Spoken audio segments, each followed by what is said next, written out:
It's a legendary American sports car. Hi, it's Bud Wilkinson. Chevrolet launched its Corvette in 1953. Today, though, it's a story on a 1954 model. Two exterior features stand out on the 1954 Corvette. There are the raised exposed taillights and the toothy chrome grille up front. It's a fairly rare car. In 1953, they only made 300 of them, so there's very few of those left. 1954, which is this car, they made 3,640 of them.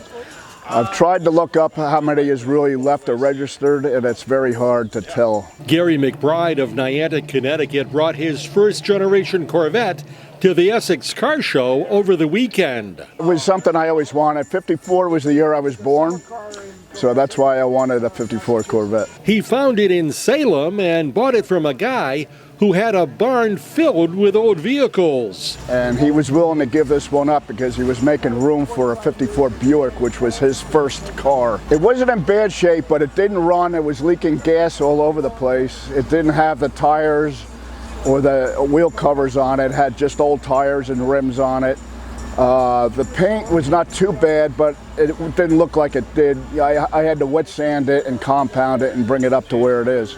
I'm not sure if this was original paint or not. I can't tell. The gentleman I bought it from had a box of parts that were probably about 4 feet high of parts that he never installed.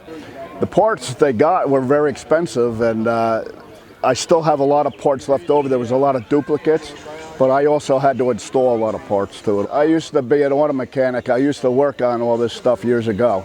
So anything that goes wrong with this car, I fix. And there was quite a few things I did have to fix: the speedometer, the fuel gauge, just a lot of stuff with the linkage and everything else. So I did it myself. The 1954 Corvette is powered by a 235 cubic inch, 154 horsepower, inline 6-cylinder Blue Flame engine and has a Power Glide automatic transmission.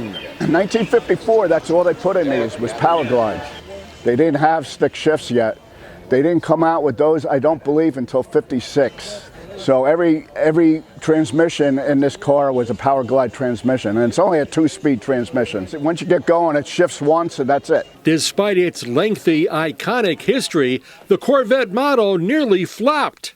Initial sales were awful, and shoppers rejected the 1954 model because of a high price of $3,500 and poor performance. It actually drives nice. It's a nice cruising car. You could cruise all day long at 50, 60 miles an hour with no problems at all. It was considered underrated with the 6-cylinder, and that's why late 54 they put a V8 into them. McBride has added one noticeable feature to his Corvette: a replica that parks in front of the rear license plate. That's a spare car, just in case I need it, but I haven't needed it yet. That's Ride Connecticut. I'm Bud Wilkinson, and don't be bashful about subscribing.